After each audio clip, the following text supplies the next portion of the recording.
بسم اللہ الرحمن الرحیم۔ السلام علیکم۔ اس ویڈیو میں ایک واقعہ، دل خراش واقعہ کہ نبی مکرم صلی اللہ تعالیٰ علیہ وآلہ وسلم کی زوجہ محترمہ حضرت عائشہ صدیقہ رضی اللہ عنہا پر تہمت لگائی گئی۔ حضور علیہ الصلاۃ والسلام نے کیا کیا؟ حضور کا اسوہ، حضور کی سیرت کو ہم نے اپنانا ہے۔ اگر کسی کی زوجہ پر یا کسی کی عزیزہ پر تہمت لگ جاتی ہے تو ایسے موقع پر اسے کیا کرنا ہوگا؟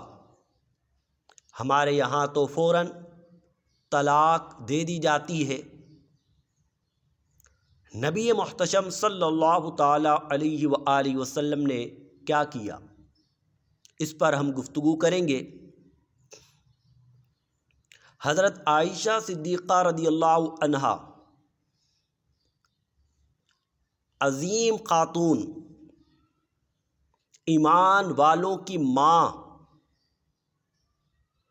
لوگ کہتے ہیں اگر کسی پر تہمت لگ جائے تو کہہ رہے ہوتے ہیں شاید اس نے کچھ کیا ہی ہوگا، کچھ نہ کچھ تو ہے۔ شرم نہیں آتی ایسی باتیں کرتے ہوئے؟ حضرت عائشہ رضی اللہ عنہا جیسی عظیم ہستی پر بھی تہمت لگ گئی۔ یہ واقعہ یوں ہوا کہ حضرت محمد الرسول اللہ صلی اللہ تعالیٰ علیہ وآلہ وسلم غزوے سے واپس آ رہے تھے۔ حضرت عائشہ رضی اللہ عنہا بھی ساتھ تھیں۔ لشکر نے ٹھہراؤ کیا، رک گئے۔ جب کوچ کا وقت نزدیک ہوا، حضرت عائشہ رضی اللہ عنہا قضائے حاجت کے لیے دور چلی گئیں، یعنی واش روم کے لیے، پہلے ایسے ہی ہوتا تھا۔ دور چلی گئیں، فارغ ہو کر واپس آ رہی تھی کہ انہوں نے محسوس کیا کہ ان کا ہار ان کے پاس موجود نہیں ہے۔ یہ بات میں بخاری شریف سے نقل کر رہا ہوں۔ وہ ہار تلاش کرنے لگ گئیں۔ اتنے میں ہودج کو، کجابے کو جس میں وہ سوار تھی، پالکی سمجھ لیں، اسے لوگوں نے اٹھایا اور جانور پر رکھ دیا۔ وہ سمجھے کہ حضرت عائشہ رضی اللہ عنہا اس میں بیٹھی ہوئی ہیں۔ لشکر روانہ ہو گیا۔ حضرت عائشہ رضی اللہ عنہا جب وہاں پہنچی تو دیکھتی ہیں کہ لشکر تو چلا گیا، لیکن حضرت عائشہ فرماتی ہیں کہ مجھے اندازہ تھا کہ زیادہ دور نہیں جائیں گے، انہیں پتہ ہی چل جائے گا کہ میں ان کے ساتھ نہیں، وہ واپس اس جگہ آئیں گے۔ میں لیٹ گئی۔ صفوان بن معطل رضی اللہ عنہ صحابی رسول، ان کا یہ انداز ہوتا تھا کہ وہ لشکر سے کچھ پیچھے چلتے تھے تاکہ اگر کوئی چیز گر جائے تو وہ اسے اٹھا لے اور مالک تک پہنچا دے۔ صفوان بن معطل آئے، دیکھا کہ حضرت عائشہ لیٹی ہوئی ہیں۔ وہ سمجھے شاید ان کا انتقال ہو گیا۔ انہوں نے کہا انا للہ و انا الیہ راجعون۔ حضرت عائشہ صدیقہ نے جب یہ کلمات سنے، ان کی آنکھ کھل گئی۔ انہوں نے سارا معاملہ بتایا۔ حضرت صفوان نے اپنی سواری کو بٹھایا اور حضرت عائشہ کو اس پر سوار کیا۔ حضرت عائشہ اس پر بیٹھ گئیں اور حضرت صفوان آگے سے لگام پکڑ کر چلتے رہے۔ یہ واقعہ پیش آیا یہاں تک کہ لشکر تک حضرت عائشہ اور صفوان رضی اللہ عنہما پہنچ گئے۔ عبداللہ بن ابی منافق نے تہمت لگا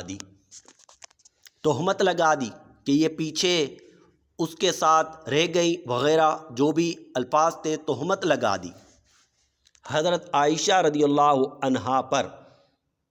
انہوں نے تہمت لگائی اور اس تہمت کا خوب چرچا کیا، یہاں تک کہ آپ حیران ہوں گے، بخاری شریف میں موجود ہے، حضرت حسان بن ثابت، حضرت مستہ اور حضرت حمنہ بنت جحش جو کہ حضرت زینب بنت جحش کی بہن ہے، وہ بھی باتوں میں آ گئیں۔ حسان بن ثابت نعت خواں، نعت گو، شاعر، وہ بھی باتوں میں آ گئے۔ حضرت عائشہ کہتی ہیں مجھے پتہ نہیں تھا کہ یہ باتیں ہو رہی ہیں، میں گھر آئی تو بیمار ہو گئی، یہاں تک کہ ایک دن میں مستہ کے ساتھ قضائے حاجت کے لیے جا رہی تھی، تب مجھے پتہ چلا کہ مستہ نے میرے بارے میں ایسی ایسی باتیں کہی ہیں۔ میں پریشان ہو گئی، مجھے کچھ افاقہ ہوا تو میں نے نبی مکرم صلی اللہ تعالی علیہ وآلہ وسلم سے کہا کہ میں گھر جانا چاہتی ہوں۔ میں گھر اس لیے جانا چاہ رہی تھی تاکہ مجھے پتہ چلے کہ کیا باتیں ہو رہی ہیں۔ حضرت عائشہ رضی اللہ عنہا اپنے گھر چلی گئی۔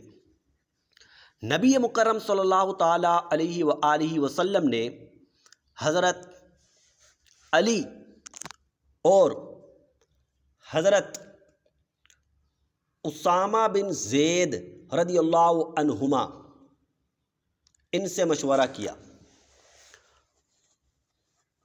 اسامہ بن زید رضی اللہ عنہ نے تو واضح کہہ دیا کہ میں تو آپ کی زوجہ میں سوائے خیر کے کچھ نہیں دیکھتا، اور حضرت علی کرم اللہ وجہہ الکریم نے کہا کہ میں تو زیادہ نہیں جانتا، میں یہ کہتا ہوں کہ آپ عائشہ کی باندی سے پوچھیں۔ حضرت عائشہ کی باندی کا نام بریرہ تھا۔ نبی مکرم صلی اللہ تعالی علیہ وآلہ وسلم نے ان سے پوچھا، انہوں نے کہا کہ میں نے تو عائشہ میں ہمیشہ خیر دیکھی ہے، بھلائی دیکھی ہے، ہاں ایک بات ہے کہ ان کی عمر چھوٹی ہے، وہ آٹا گوندتی ہیں، پھر آرام کے لیے چلی جاتی ہیں تو بکری کھا جاتی ہے، میں نے ان کے اندر یہ بات دیکھی ہے، ورنہ میں نے ان کے اندر سوائے خیر کے کوئی بات نہیں دیکھی۔ نبی مکرم صلی اللہ تعالی علیہ وسلم منبر پر تشریف فرما ہوئے، کہا کہ میرے اہل پر تہمت لگا کر مجھے تکلیف دی جا رہی ہے، کون میری مدد کرے گا؟ اب دیکھیے ہمارے یہاں پر رویہ کیا ہوگا کہ اگر معاشرے میں یا چند افراد معاشرے کے کسی کی زوجہ کے بارے میں ایسی باتیں کرنے لگے تو وہ فوراً کہے گا کہ تمہیں طلاق ہے، تمہیں طلاق دیتا ہوں، تمہیں طلاق دے دیتا ہوں، فوراً طلاق دے دے گا۔ ہمیں حضور کے صلی اللہ تعالی علیہ وآلہ وسلم کے اسوہ سے یہ بات ملتی ہے کہ فوراً قدم نہیں اٹھانا، بلکہ تحقیق کی ضرورت ہے، تحقیق کی جائے۔ آپ نے تحقیق کی، پھر آپ حضرت عائشہ رضی اللہ عنہا کے پاس گئے، چونکہ وہ اپنے گھر میں موجود ہے، ان سے پوچھا۔ حضرت عائشہ نے اپنی والدہ کی طرف دیکھا تو والدہ نے ان کے متعلق کوئی بات نہ کہی، اپنے والد کی طرف دیکھا تو والد نے بھی حضور جان عالم صلی اللہ تعالی علیہ وسلم سے کوئی بات نہ کہی۔ حضرت عائشہ رضی اللہ عنہا نے کہا بات یہ ہے کہ اگر میں کہوں کہ میں نے یہ کام نہیں کیا تو لوگوں میں تو جو دل میں بات بیٹھنی تھی وہ بیٹھ چکی ہے، میری بات لوگ تسلیم نہیں کریں گے، اور اگر میں کہوں کہ میں نے یہ کیا ہے تو لوگ تسلیم کر لیں گے۔ میرا معاملہ تو یہ ہے فصبر جمیل واللہ المستعان، صبر اچھا ہے اور اللہ ہی وہ ہے جس سے مدد طلب کی جاتی ہے۔ میں نے یہ کہہ دیا، یہاں تک کہ پھر حضور جان عالم صلی اللہ تعالی علیہ وسلم پر آیات مبارکہ نازل ہوئی، جن میں حضرت عائشہ رضی اللہ عنہا کی براءت کا ذکر ہے، آپ کی پاک دامنی کا ذکر ہے۔ یہ آیات مبارکہ سورہ نور آیت نمبر 11 سے لے کر آیت نمبر 20 تک حضرت عائشہ رضی اللہ عنہا کی پاک دامنی کے متعلق نازل ہوئیں، یہ بخاری میں موجود ہے۔ آیات سن لیتے۔ اللہ نے فرمایا اعوذ باللہ من الشیطان الرجیم بسم اللہ الرحمن الرحیم ان الذین جاؤوا بالافک عصبۃ منکم، بے شک وہ لوگ جنہوں نے تہمت لگائی، لا تحسبوہ شرا لکم، تم اس تہمت کو اپنے لیے برا نہ سمجھو، یعنی تہمت لگانے والوں نے تو تہمت لگا دی، تمہیں تکلیف ہوئی، یہ اپنے لیے برا نہ سمجھو، اس تکلیف کے سبب تمہیں اجر ملے گا۔ آگے فرمایا بل ہوا خیر لکم، بلکہ یہ بھی تمہارے لیے بہتر ہے۔ میں تشریحاً بات کہہ رہا ہوں یہ کہ مومن کو اگر کوئی تکلیف آئے یا کوئی نعمت ملے، مومن کے لیے تو ہر گھڑی بہتر ہے۔ آگے اللہ نے فرمایا لِكُلِّ امْرِئٍ مِّنْهُمْ مَا اكْتَسَبَ مِنَ الْإِثْمِ، ان میں سے ہر شخص کے لیے وہ گناہ ہے جو اس نے کمایا، وَالَّذِي تَوَلَّىٰ كِبْرَهُ مِنْهُمْ لَهُ عَذَابٌ عَظِيمٌ، اور ان میں سے وہ جس نے سب سے بڑا حصہ لیا اس کے لیے بڑا عذاب ہے۔ یہاں صرف ایک بندے کے لیے بڑے عذاب کا ذکر ہے، وہ جو بڑھ چڑھ کر یہ باتیں کہہ رہا تھا حضرت عائشہ رضی اللہ عنہا نے اس کا بارے میں کہا کہ وہ عبداللہ بن ابی ہے، یعنی منافق۔ اب اگر کسی کے متعلق یہ بات ہم تک پہنچے تو مومن کا کیا کام ہونا چاہیے کہ وہ کیا کرے؟ یہ آگے رب نے یہ تمام مسلمانوں کو ہدایت دے دی کہ کبھی بھی ایسا ہو تو تمہارا کیا رویہ ہونا چاہیے کہ کسی عورت کے متعلق یہ بات کہی جا رہی ہو تو تمہیں کیا کرنا چاہیے۔ اللہ نے فرمایا لولا اذ سمعتموہ ظن المؤمنون والمؤمنات بانفسہم خیرا، کیوں ایسا نہیں ہوا جب تم نے اسے یہ کہتے سنا، مومن مرد اور مومن عورتیں اپنوں کے بارے میں بہتر گمان کرتے، وقالو، اور وہ کہہ دیتے، ھذا افک مبین، یہ کھلا بہتان ہے، لولا جاءوا علیہ باربعۃ شہداء،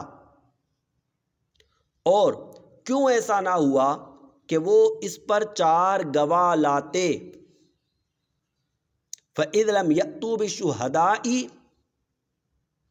جب وہ گواہ نہ لائے، فَأُولَٰئِكَ عِندَ اللَّهِ هُمُ الْكَاذِبُونَ، یہ لوگ اللہ کے نزدیک جھوٹے ہیں۔ یعنی اگر کسی عورت کے بارے میں اللہ نے قیامت تک کے لیے یہ سب کو بتا دیا، کسی عورت کے بارے میں یہ بات کہی جا رہی ہے تو کہو کہ تم جھوٹے ہو، جب تک وہ گواہ نہ لائیں کہ ایسا ہوا، ایسا کرتے دیکھا گیا ہے، یہ گواہ انہوں نے دیکھا ہے۔ وَلَوْلَا فَضْلُ اللَّهِ عَلَيْكُمْ، چونکہ آپ کو پتہ ہے ہم نے بتایا کہ چند مسلمان حضرت حسان بن ثابت، حضرت حمنہ بنت جحش اور حضرت مصطح رضی اللہ عنہم، یہ صحابہ بھی باتوں میں آ گئے تھے، لیکن اللہ تعالیٰ نے ان کے متعلق یہ فرمایا جو تہمت میں بڑھ چڑھ کے شامل تھا اس کے لیے تو بتا دیا کہ اس کے لیے تو بڑا عذاب ہے، اور ان کے لیے فرمایا وَلَوْلَا فَضْلُ اللَّهِ عَلَيْكُمْ وَرَحْمَتُهُ فِي الدُّنْيَا وَالْآخِرَةِ لَمَسَّكُمْ فِي مَا أَفَضْتُمْ فِيهِ عَذَابٌ عَظِيمٌ۔ اور اگر اللہ کا فضل اور اس کی رحمت دنیا اور آخرت میں تم پر نہ ہوتی تو ضرور جس کا تم نے چرچا کیا اس کی وجہ سے تمہیں بڑا عذاب پہنچتا۔ اگر اللہ کا فضل نہ ہوتا تو تمہیں بڑا عذاب پہنچتا، لیکن ایمان والوں پر اللہ نے کرم فرمایا، انہیں معاف فرمایا۔ اذ تلقونہ بألسنتکم وتقولون بأفواہکم ما لیس لکم بہ علم وتحسبونہ ہینا وہو عند اللہ عظیم۔ جب تم ایسی بات یعنی یہ افواہ اپنی زبانوں پر ایک دوسرے سے سن کر لاتے تھے اور اپنے منہ سے وہ نکالتے تھے، وہ کہتے تھے جس کا تمہیں علم نہیں، اور اسے تم معمولی بات سمجھتے تھے، حالانکہ اللہ کے نزدیک یہ بہت بڑی بات تھی۔ یعنی یہ تم تہمت کو معمولی بات سمجھ رہے تھے، یہ تو اللہ کے نزدیک بہت بڑا جرم ہے۔ وَلَوْلَا إِذْ سَمِعْتُمُوهُ قُلْتُمْ مَا يَكُونُ لَنَا أَن نَّتَكَلَّمَ بِهَٰذَا سُبْحَانَكَ هَٰذَا بُهْتَانٌ عَظِيمٌ۔ کیوں ایسا نہ ہوا جب تم نے اسے سنا تھا، یعنی عبداللہ بن ابی منافق کو، تم کہتے کہ ہمیں مناسب نہیں کہ ہم اس بارے میں کچھ گفتگو کریں۔ سبحانکا، رب تو پاک ہے، ھذا بہتان عظیم، یہ بڑا بہتان الزام ہے۔ یعظکم اللہ ان تعودوا لمثلہ ابدا، اللہ تمہیں حکم دیتا ہے، نصیحت کرتا ہے کہ تم اس کی طرف دوبارہ نہ لوٹنا، یعنی حضرت عائشہ پر دوبارہ ایسی بات نہ کہنا، ان کنتم مؤمنین، اگر تم ایمان رکھتے ہو۔ اور قیامت تک آنے والے مسلمانوں کو تنبیہ کہ کسی کے متعلق، کسی عورت کے متعلق ایسی بات کہی جائے تو تم کہنے والی کی بات کو رد کر دینا۔ ہاں اگر وہ گواہ لے کر آ جائے، عدالت میں پیش کرے تو پھر الگ بات ہے۔ اللہ نے آگے فرمایا وَيُبَيِّنُ اللَّهُ لَكُمُ الْآيَاتِ، اللہ تبارک و تعالیٰ تمہارے لیے واضح نشانیاں ظاہر فرماتا ہے، وَاللَّهُ عَلِيمٌ حَكِيمٌ، اور اللہ تعالیٰ علم والا، حکمت والا ہے۔ ان الذين يحبون ان تشيع الفاحشة في الذين آمنوا لهم عذاب علیم، بے شک وہ لوگ جو بے حیائی پھیلانا چاہتے ہیں ایمان والوں میں، ان کے لیے دردناک عذاب ہے دنیا اور آخرت میں، اور اللہ تعالیٰ جانتا ہے، تم نہیں جانتے۔ وَلَوْلَا فَضْلُ اللَّهِ عَلَيْكُمْ وَرَحْمَتُهُ، اور اگر اللہ کا فضل اور اس کی رحمت تم پر نہ ہوتی، وَأَنَّ اللَّهَ رَءُوفٌ رَحِيمٌ، اور بے شک اللہ تعالیٰ مہربان، نہایت رحم فرمانے والا ہے۔ تو اس سے ہمیں درس ملا کہ ایک تو کسی پر تہمت لگانا لوگ معمولی بات سمجھتے ہیں، تو اللہ تعالیٰ کہتا ہے یہ تو بڑا جرم ہے، اور پھر اگر کسی پر تہمت لگائی گئی ہو، اللہ نے فرمایا کہ 4 گواہ لے آئے تو ٹھیک ہے، ورنہ اس کی تصدیق نہ کرو، اس کی بات پر یقین نہ کرو۔ اللہ تعالیٰ سمجھنے کی توفیق عطا فرمائے۔ دعاؤں میں یاد رکھیے گا۔ السلام علیکم ورحمۃ اللہ وبرکاتہ۔